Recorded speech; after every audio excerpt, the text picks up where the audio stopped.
April 1943, North Atlantic, the low, unbroken beat of propellers in a cross sea. The periscope lifts a wet circle of light, and the captain tastes salt in the rubber eye cups before his eyes adjust. What should be a handful of silhouettes is a moving coastline, dull grey bows punching into swells, masthead lamps winking out and back as the sea lifts its shoulders, an escort's wake cutting white like a chisel mark. He steadies the scope. The convoy is thicker than last month, tighter than last week. The ocean has been refilled. He measures the columns by instinct. 3 cables between ships, 4 between lanes, and hears bearings in the attack room. Turn from numbers into a kind of weather report. The sea state is high. Discipline is higher. Somewhere inside that latticework of hulls, a signal runs down a line of bridges and men move as one body. He knows how to kill a ship. He has done it in better nights than this. What he cannot shake is the feeling that the target is no longer a hull but a schedule.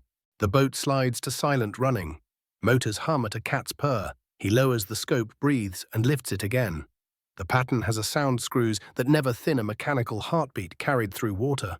He imagines a shore he has never seen, arc lights, cranes, the hiss of a torch, and a hull leaving land while this one crosses his lens. That thought arrives the way anxiety does, uninvited and specific. If they can launch faster than we can sink, what are angles and leads worth? Night draws close, but the convoy makes its own climate, a low dome of diesel and lamp glow that moves east at the steady insistence of 11 knots. He tracks a tanker in the second column, judges her bearing drift, registers the blunt house and straight stem that have become as familiar as a face. Repetition used to comfort hunters, now it warns them. Every familiar line promises another, just like it stamped and shipped the ocean's losses backfilled before the oil slick fades. A gull's cry rides the wind from nowhere at all. The captain smiles at the absurdity, then stops. He has learned to trust the messages the sea smuggles in. The convoy ahead is not brave. It is punctual. He can imagine the logs he will never read lay down launch sail dates, pressed together until human time behaves like factory time. Somewhere west, a yard whistle cuts the morning and men pull down their hoods. Somewhere east, a boatswain checks his watch. Between those 2 clocks runs his war. He wipes the glass with a gloved thumb and asks the question he will not say aloud in the control room. What turned shipbuilding into cadence and cadence into protection across 3,000 miles? He knows the old answer, tonnage sinks nations. The new answer is harder because it belongs to a process he cannot torpedo. He closes the scope. The beat of screws carries on patient as a metronome. When he raises the lens once more, the horizon has not changed. Only he has. The target remains a convoy. The problem has become time. They had named the strategy a tonnage war long before it felt like one. In Berlin, the arithmetic was simple enough to fit in a briefing subtract cargo faster than the enemy can add its starve of factories before armies make every front line discover that its real front is a key. In the winter of 1942, the sea seemed to agree. Wolfpacks gathered where the charts narrowed the lanes into predictable threads, and merchantmen scattered or poorly screened left slicks and timber testimonies that circled in eddies for days.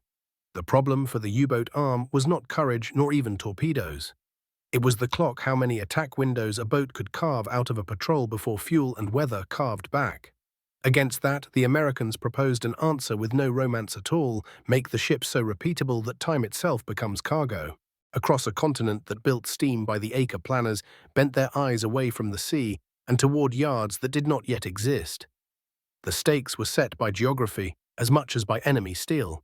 The convoy track from Halifax to Liverpool was near 3,000 miles, a corridor long enough to guarantee exposure even if every escort flew. The only way to blunt exposure without magic was to dilute it with abundance. You could add more escorts, add more planes, teach Commodores tricks, and they did. But all of that sat on the back of a fact: the ocean would not negotiate. A Liberty ship's honest speed was roughly 11 knots. 11 knots on a 3,000-mile run, still measured in many nights. The stakes were that simple. Either the lanes stayed full, despite the night, or somewhere, a factory that made wings or shells would go silent. So the Americans flattened the art: a standard drawing set, a standard engine, a standard house. The hull lines gave up elegance for angles that could be cut and welded by men and women who had 6 months earlier bent tube for tractors or laced shoes. The yards that grew at Richmond, California, and Portland, Oregon, and South Portland, Maine were not cathedrals. They were clocks. Prefabricated bow and midship blocks rode rail to the water.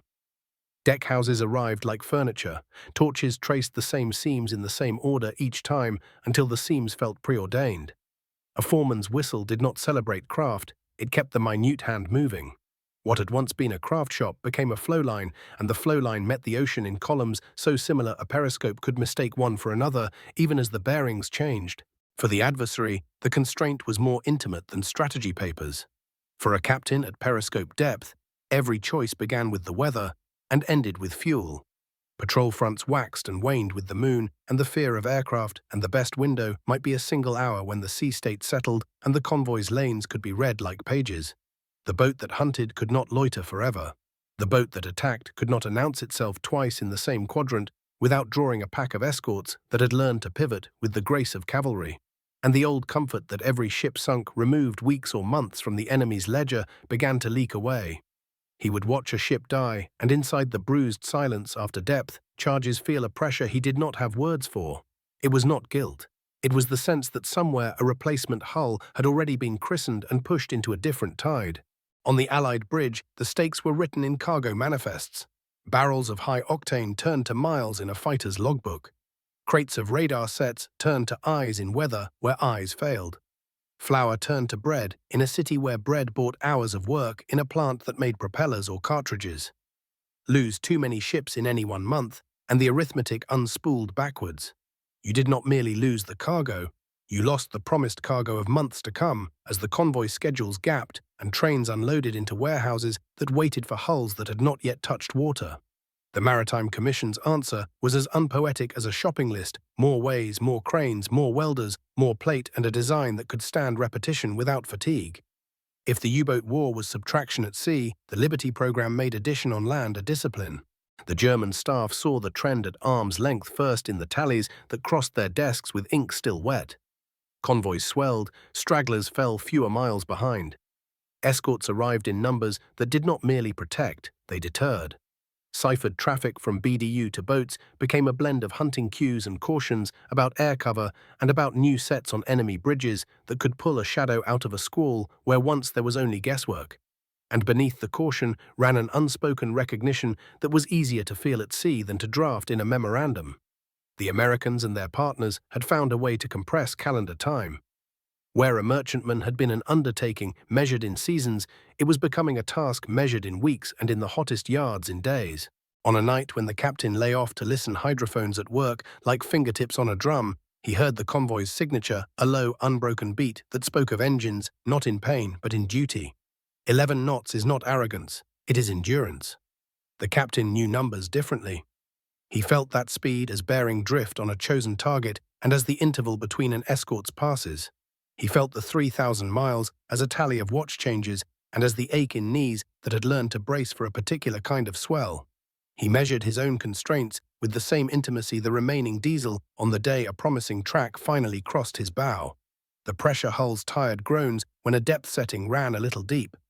The crew's stares when the periscope stayed down longer than their faith was comfortable with. In that pressure, the adversary's problem sharpened to a point how to find enough gaps in a schedule that refused to admit it had any. The American's constraint was different and astonishing precisely because it did not hide. It was printed on a wall chart in a foreman's office: laydown date, launch date, sail date.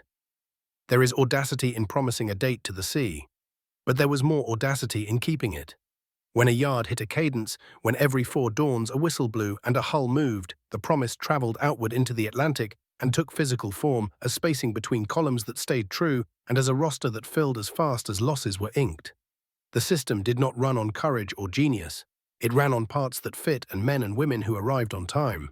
The risk for both sides was that the war might be decided by math that felt colder than courage deserved. If tonnage added per month climbed above tonnage removed and stayed there, no number of clever attacks could pull it back without a revolution in tactics that could not be conjured by will. The captain tasted this as certainty the first time he watched a convoy close ranks around a hole and keep its speed without panic. He knew that even if he found 2 more good lines that night, the lanes would look the same in a week. The Allied signalman tasted it in reverse when a latecomer slid into station with the easy guilt of a man who knows others have already covered for him. The sea, indifferent as ever, carried both feelings in the same swell. That was the setup, and those were the stakes. A boat's hour against a yard's schedule, 11 knots against 3,000 miles. A timetable that could be torpedoed in places but not in principle. Somewhere beyond the range of any periscope, a whistle would sound again and a hull would move, and the ocean would inherit the sound as if it had always belonged there. Steel left to its own devices surrenders to curves. The Liberty forced it into straight lines that could be measured, cut and taut. The drawing set did not flatter the eye so much as the calendar. Plates were kept to repeatable radii deckhouses, squared seams aligned where a torch could run in long forgiving strokes. A riveted ship asks for patience and teams of men choreographed by taps of a pneumatic hammer. A welded ship asks for heat and sequence. Welding shortened the distance between idea and water because it turned a hull into a series of decisions that could be standardized a line-tack-stitch move. Where a master shipwright once vanished into a forest of ribs to coax a plate to lie, a Liberty fitter stood with a template and knew exactly how the next hour would go. The engine at the heart of it was chosen with the same lack of romance. A triple expansion reciprocating unit would not impress a turbine man, but it would start run and be repaired by hands that had met pumps and valves before the war. It lived on fundamentals, steam at pressure pistons, doing clean arithmetic, and it drank whatever grade the refineries could spare without turning fussy. A Liberty was not built to be singular. It was built to accept ordinary genius, the kind that can be taught on a factory floor in a week and sharpened by repetition in a month. What changed the ocean was not one trick, but the way the tricks nested. The yards learned that you do not build a ship, you assemble a conclusion. Bow and stern sections arrived as finished arguments with flanges waiting for their mates. Midship blocks came with ladders, pipe stands and hatch combings already in place. Work done inland in clean flat sheds where rain could not intrude and schedules could. A crane operator watching his hook descend into the gap between two blocks did not need to believe in ships. He needed to believe in tolerances. A foreman did not have to understand the Atlantic to know that a seam finished by noon moved a launch date closer by exactly the length of that seam's weld. The adversary's eyes met these truths in fragments and drew the whole from the pieces. In an occupied port, a Kriegsmarine engineer walked through the burned-out bridge of a crippled merchantman and ran his fingers along the heat-marked edge of a plate replaced at sea. The cut was clean, the new section scarfed in like a farmer's neat graft. He noted bulkhead spacing by bootstep and whistled a tune without thinking, counting the rhythm between doors, realizing the compartments had been laid out by men who expected things to go wrong and expected crews to know the routes by feel. Later, under a lamp, he traced an exploded diagram torn from an American trade paper and understood reluctantly that the class was less a ship than a kit the ocean could tolerate. The physics were as plain as a ledger. A welded seam transmits load differently than a line of rivets. Fewer stress risers, fewer places for fatigue to begin their quiet work. Straight plates want to fit. Curves demand to be persuaded. When you multiply wants to fit across every plate in a hull, you get a yard rhythm that approaches certainty. And certainty is the one commodity convoys need more than speed. 11 knots, the Liberty's honest gait, looked thin on a specification sheet and thick in practice when disciplined columns put that number into every hour without complaint. The ocean punishes peaks. It rewards consistency. Logistics added the last force the Germans could feel, but not equal distance erased by preparation. The Liberty's underside held not just cargo, but decisions already made. Spare sections of pipe clamps, patch plates, gasket kits, and the quiet treasure of a dozen ways to keep water where it belongs. A ship that knows how it will break is a ship that has begun repairing herself before the steel ever parts. Damage control was not a stunt, it was line work. Shut this valve, dog, that door rig. The portable pump followed the chalk marks left by a man whose hands smelled of layout dye more than salt. When a torpedo found a seam, the bulkheads answered and the seams did what math says they should. A bad hour did not have to become a bad day. Then they realized the advantage was not a single yard, but the interchangeability of promises across many. Richmond, California could hit a cadence, and Portland, Oregon could inherit it because the drawing set made the trick portable. You could see it if you knew what to look for at periscope depth, the same house aft, the same king posts, the same proportions in the stack. That repetition writes a poem hunters do not like to read because each verse is the same ship arriving to replace the last. A convoy made of similar hulls holds station better because every helmsman reads the same behavior in weather. An escort commander learns his job on one set of silhouettes and keeps those habits across months and habits are what you want when you are cold and tired, and the sea is indifferent. Factories inland joined the fight without touching spray. Car-body shops cut plate the way they once cut sides for rolling stock. Automobile plants repurposed jigs and fixtures to spit out ladder assemblies and door frames. Railheads became arteries, carrying organs toward a waiting skeleton. The yards at Tidewater became surgeons whose hands did not tremble because the operation had been rehearsed so often the outcome felt foregone. Each success fed the next. A trained welder finished a seam quicker. A crane team shaved minutes off a lift.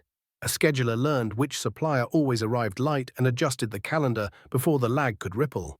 The flow stabilized. A schedule ceased to be hope and became a machine. Backbone always returns to a few hard numbers the captain cannot ignore, no matter how little he cares for their origins.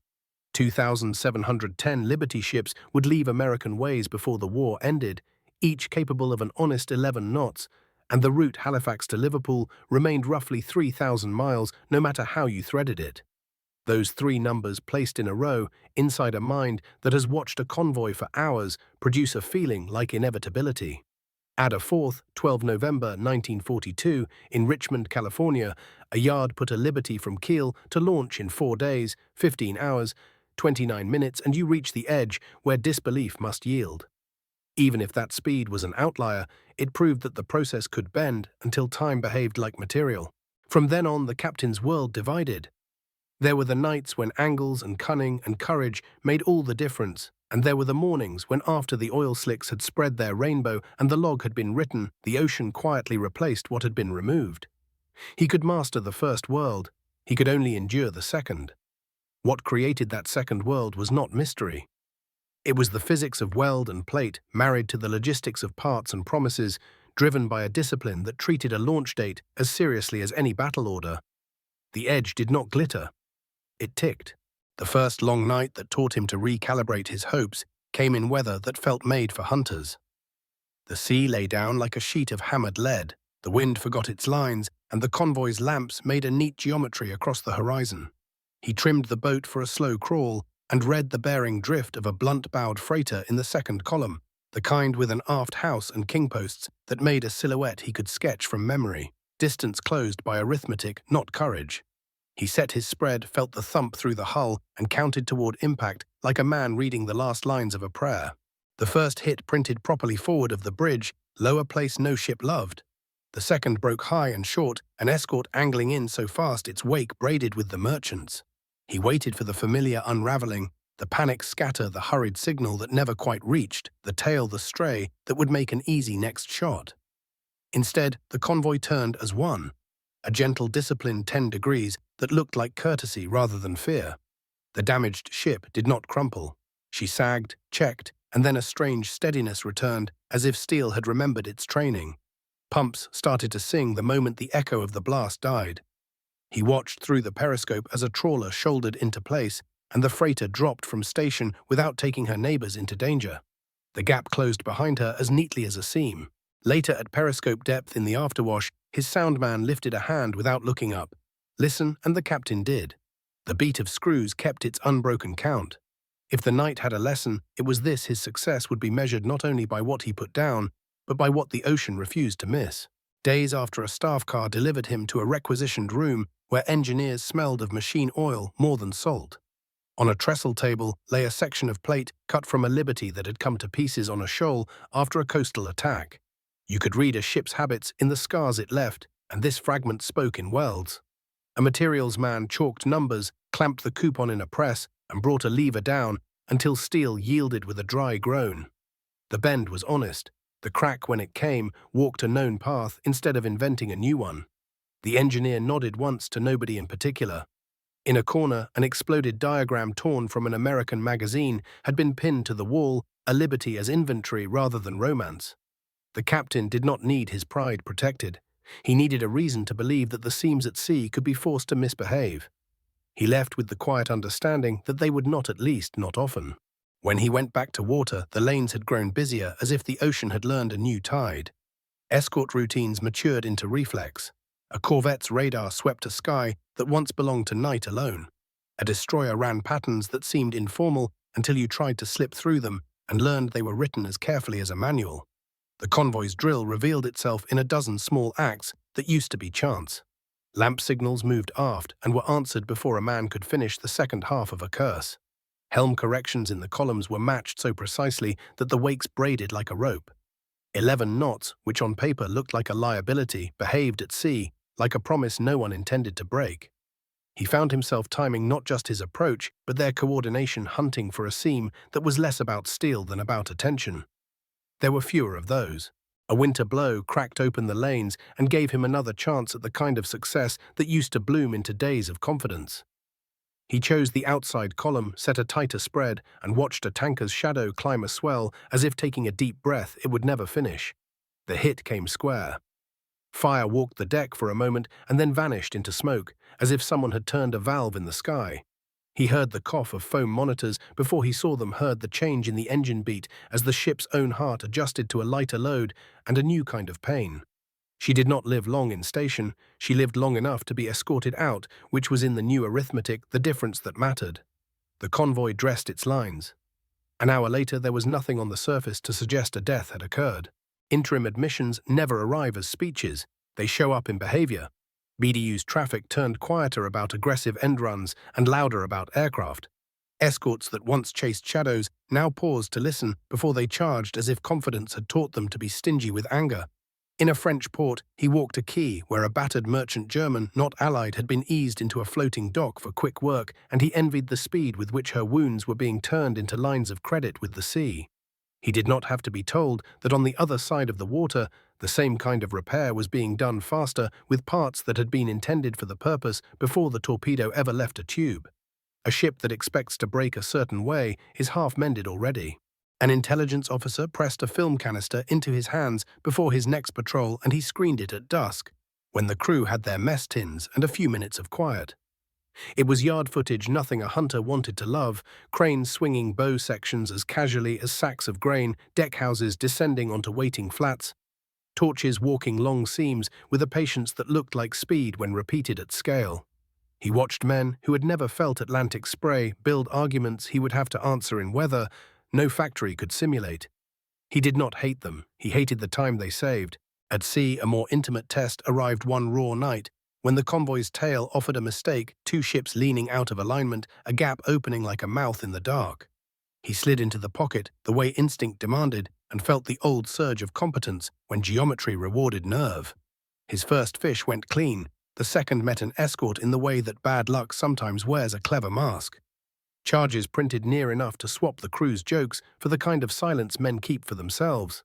When the boat lived through the pattern and found deep water again, he risked a short look and saw with a bitterness so pure it surprised him that the gap had been swallowed already.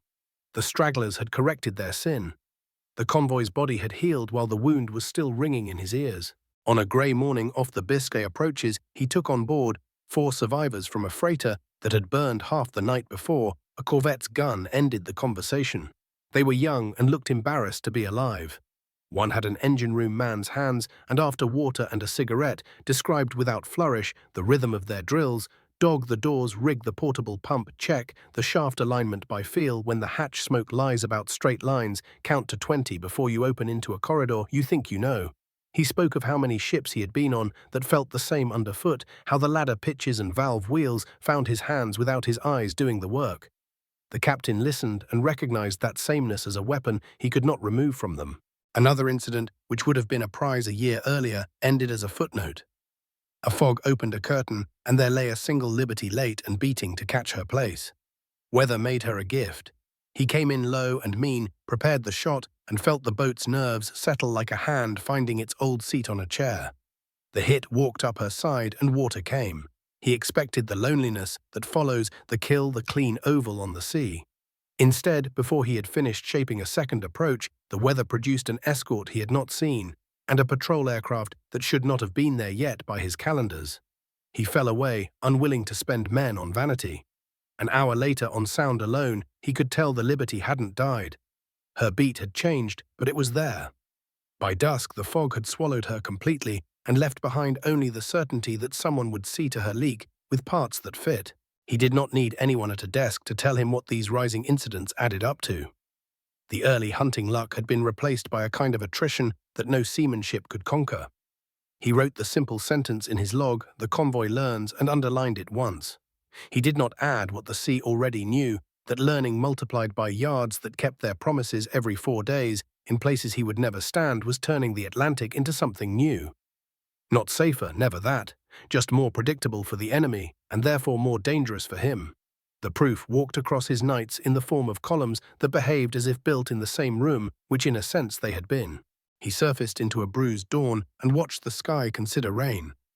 Somewhere west, a whistle would be blowing, and a hull would be moving. Somewhere east, a boatswain would check his watch.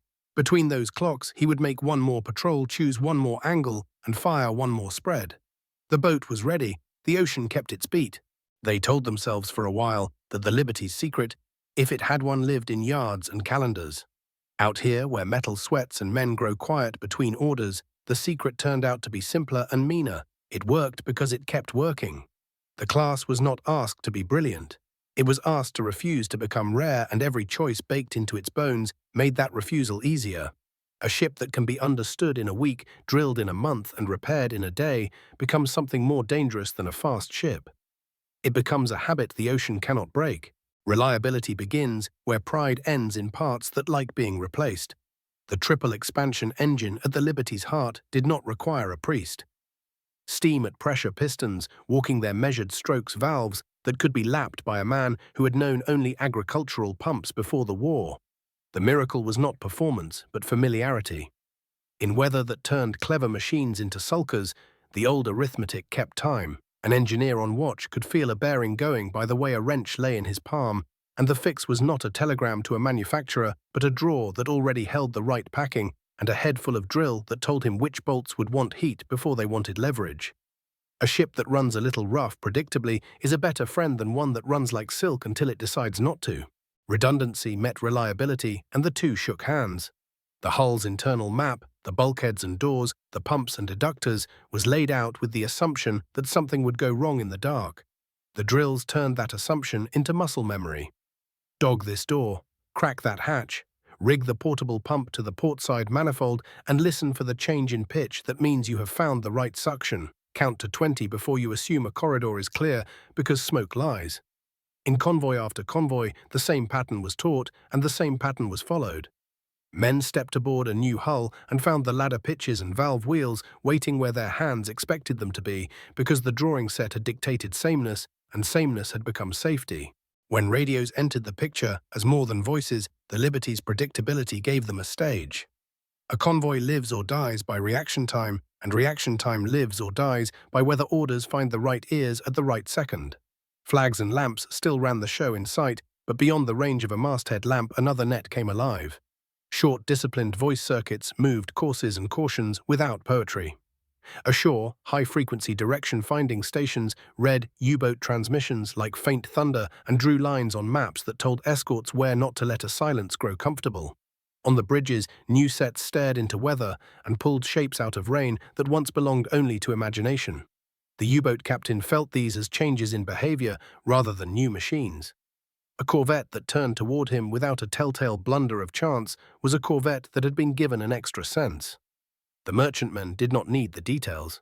They needed the promise that if a signal went out, a shape with guns would move. Air wrapped the doctrine like a second skin. Daylight used to be a collusion between sky and periscope. Now it was a partnership between escorts and patrol planes whose droning patrols stitched the gaps. The Liberty's slow pulse 11 knots, no more, no less, became a clock aircraft could keep. Tanker cargoes turned into miles aloft, and those miles were spent over the lanes that mattered most. A boat that breached to look or to breathe did so under a sky that had learned to watch. And even at night, when hunters used to feel the sea tilt in their favor, a sudden cone of light could arrive as if thrown by a patient god and make a black hull into an argument for diving quick and deep. It was not that the air won the war alone. It was that aircraft made every other protection truer by punishing the minutes when a hunter needed calm. Doctrine made sure none of it went to waste. A convoy commodore's art, once a mix of judgment and luck, hardened into procedure that could be taught to strangers who had never shared a deck. Columns were built from like with like because ships that behave the same are easier to keep tight. Faster freighters ran where they could flex without tearing the net. Slower Liberties settled into places where their steady heartbeat made the geometry easy to manage. Escort groups learned their lanes like farmers learned fields, where the shoal of noise in a sonar set was usually wind, where a temperature layer would make a shadow, where a likely approach would be tempting on paper and wrong in practice. When something broke the pattern, when a ship took a hit, or a helm wandered, the convoy's body had rules for how to heal itself. Nobody shouted inspiration. They ran the drill. 10 degrees this way, give her room, close the gap, keep the speed.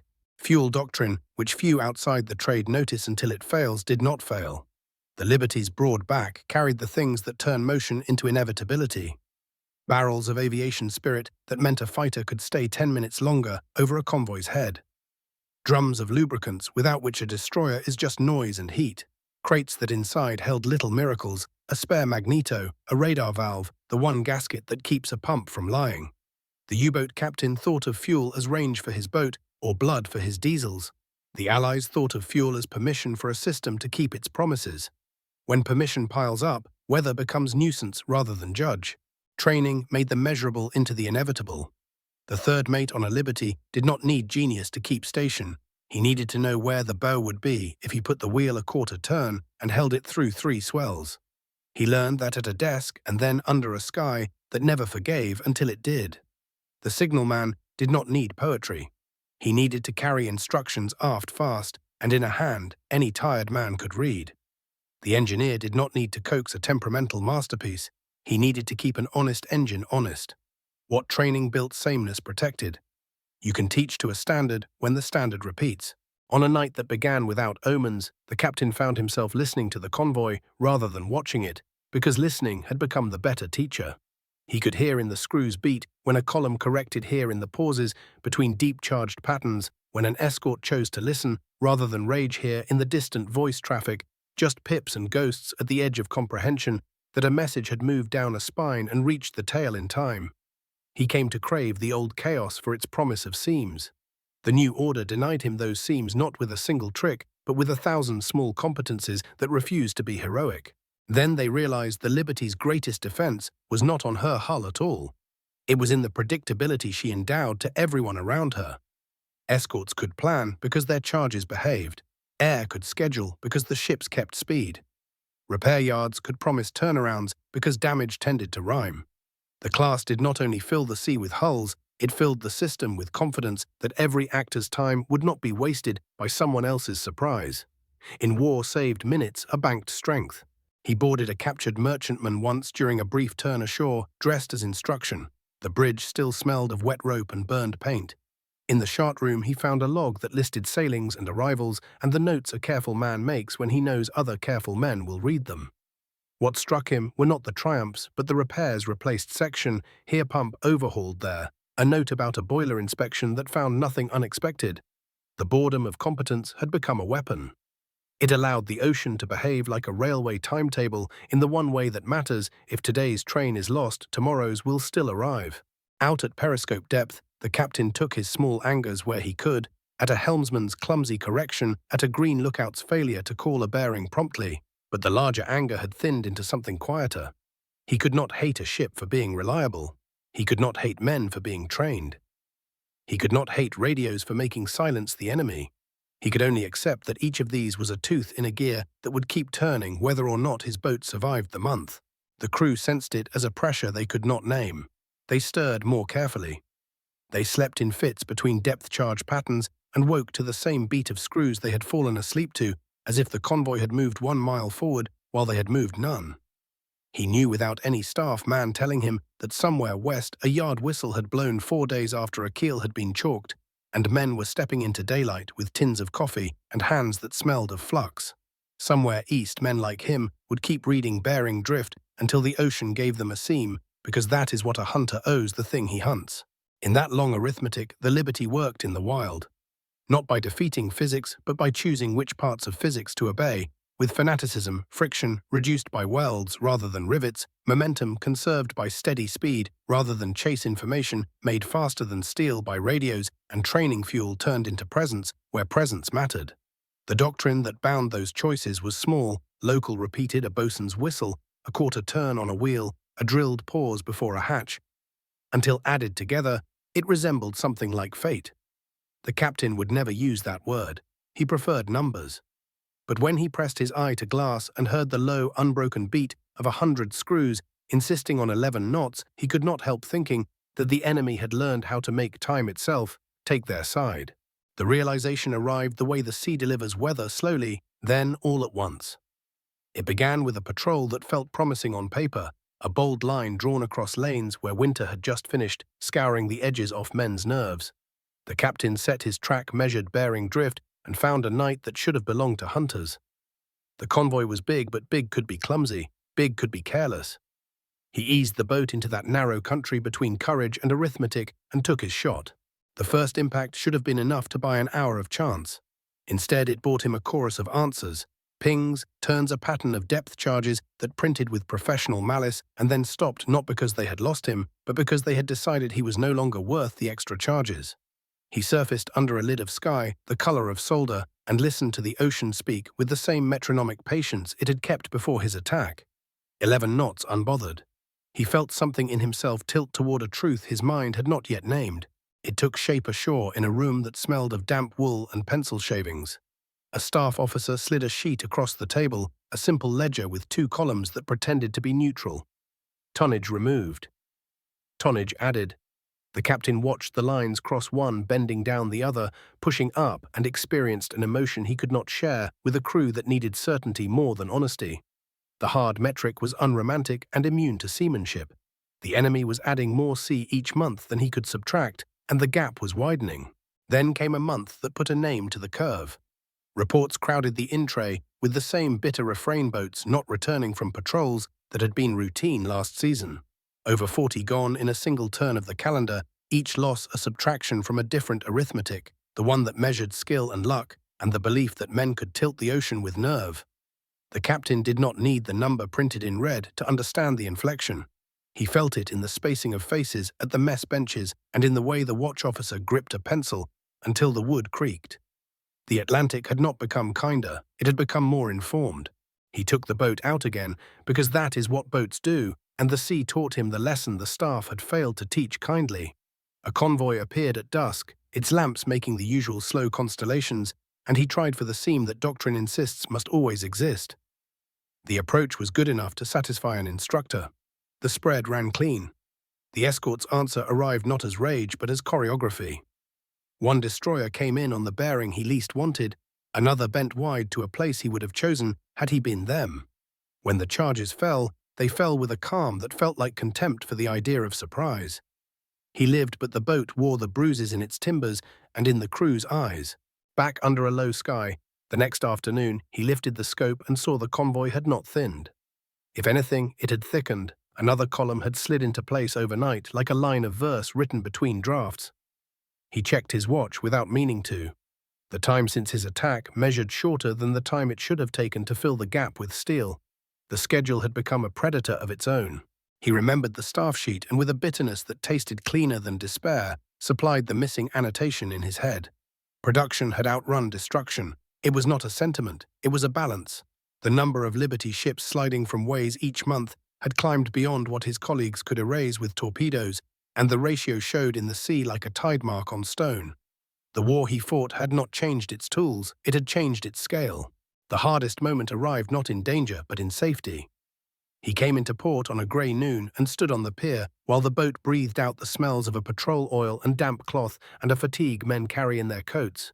Across the water, a freighter moved down channel, under a pilot's hand, her house aft, and her king posts the same familiar geometry he had learned to hate. She was new. You can tell new by the way paint sits on steel with the certainty of a first sentence. He checked the name because names had always mattered to him, but it did not matter to the math. She was one more on time, and her existence meant that his last good night at sea had been amortized before the ink on his log had dried. In the wardroom, a senior officer who had once flown flags from more fortunate bridges poured him something that pretended to be coffee and offered the sentence men had begun to say, as if saying it could make it less true. America builds ships faster than we can sink them. He did not want to be grateful for the honesty, but he was. The line had the virtue of being small enough to fit inside a man's chest, where fear had set up housekeeping. It gave his people a clean bitterness to hold instead of a shapeless one. He did not surrender to it. That is not what hunters do. He went back to sea and tried to make the numbers lie for a night. But the ocean now contained a different physics, and he had been living inside it long enough to respect physics. He saw it in the escort's patience, listening for him, rather than chasing after every ghost-saving anger for certainty. He saw it in the convoy's steadiness, 11 knots, like a hymn, not a negotiation. He saw it in the way damage rippled through the system and disappeared repair yards, turning holes into invoices and then into departures with an efficiency that would have insulted a romantic.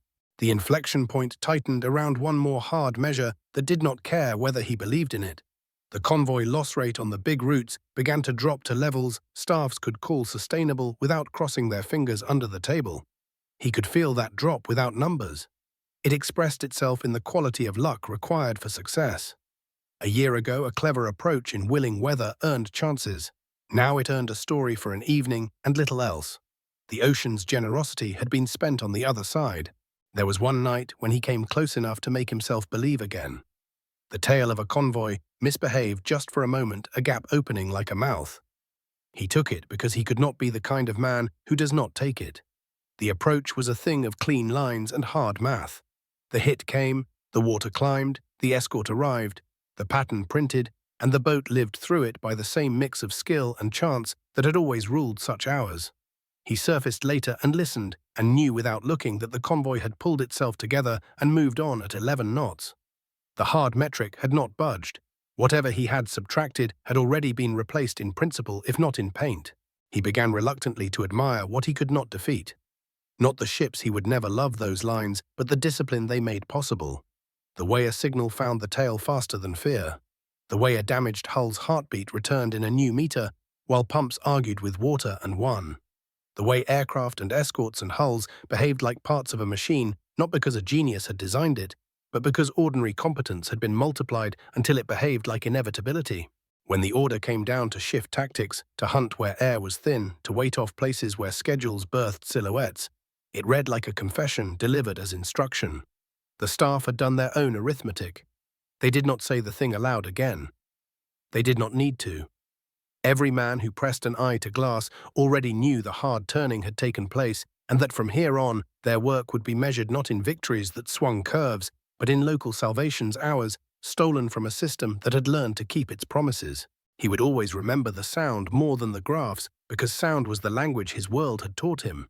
On his last patrol, before the orders moved him shoreward, he lay at periscope depth, under a sky that threatened rain, without committing, and listened to a convoy pass overhead. He could not see them. The sea was making a point of withholding that small kindness.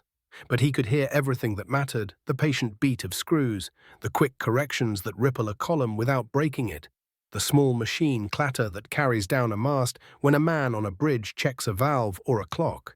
It was the same motif that had opened the question months before. It now carried the answer. The hard metric had written itself into water. Tonnage added, outpaced, tonnage removed. 4-day launch cycles had turned calendars into a weapon. 11 knots over 3,000 miles had become a law more stubborn than weather. The captain could still draw a perfect firing solution in his sleep. He could still measure bearing drift with a kind of love. But he understood that his skill now worked inside someone else's schedule. The inflection was not the end of courage. It was the moment courage learned the limits of its leverage against a factory whistle that blew on time. He ordered the boat down another 5 meters and felt the hull settle the way a tired man sets his shoulders into a job he will finish because it is his. Above him, the convoy moved east with a purpose large enough to ignore him without disrespect. The ocean kept the beat. Somewhere west, a foreman checked a chart with 3 dates on it and nodded once. Somewhere east, a bosun raised his voice, just enough to be heard over the engine, and told a young helmsman to hold his lane and keep 11. The realization did not crush the captain. It clarified him. He had been fighting ships. He was really fighting time. They learned to count differently after that spring. A patrol's worth was no longer weighed in ships sunk, but in days stolen in the brief local silences carved into a schedule that did not otherwise pause.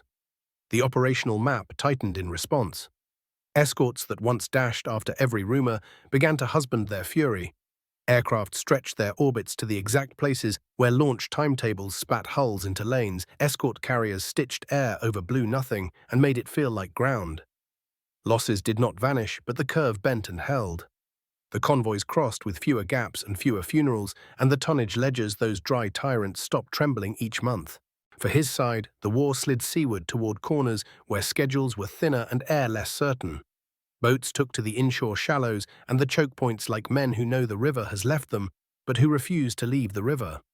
New tricks arrived: snorkels that let diesels breathe in cautious grey acoustic torpedoes that hunted propeller music instead of aim points, but they mended nights rather than seasons. Attrition turned aces into portraits on wardroom bulkheads, and the replacements learned a colder craft how to survive long enough to matter in a world that had disciplined itself against surprise. The Liberties' consequence was not only statistical. It left behind a way of thinking that outlived the convoys. Yards kept the habit of parts that fit and schedules that behave. Inland factories remembered how to make maritime organs without seeing the sea, and the idea that a hull could be an assembly rather than a performance slipped quietly into peacetime. The men who had learned to weld seams straight and long did not forget. The foremen who had learned to turn days into launches did not unlearn. Far from the smell of brine industries that would one day stack standardized boxes on decks and send them around the world found their tone in the long echo of those 4-day whistles. He went ashore at last with a logbook that read, "Like weather, occasional triumphs, frequent storms, a pressure that rose and stayed." In quiet hours, he caught himself admiring the enemy's refusal to be rare. He did not admire the ships. He admired the discipline they enforced. A system that promises a date to the ocean and then keeps it has discovered a kind of power that gunnery cannot argue with. It had made 11 knots feel like a principle, not a speed. What changed next looked to a man on a pier like less drama and more certainty. Harbors became through places rather than destinations. Repair yards turned damage into schedules with the indifference of accountants. Men boarded and disembarked to the rhythm of clocks that no longer cared whether the last voyage had been lucky. The Atlantic returned to being a sea and stopped pretending to be an opponent. The war moved on, as wars do, toward beaches and rivers and cities that would carry their own grim arithmetic. But under it all ran the lesson of those grey backs and their steady hearts: when you can turn time into steel, the ocean eventually yields. Years later, on a morning striped with gulls, he heard it again where no war remained. A freighter rounded the headland at a patient gait, her wake writing a familiar geometry, her screws beating the old count that once made him feel small and angry, and finally clear. He stood very still and let the sound pass through him. It was the same motif that had opened the question out there, low, unbroken, implacable, and it closed the answer with the same calm certainty, the beat of propellers that do not stop.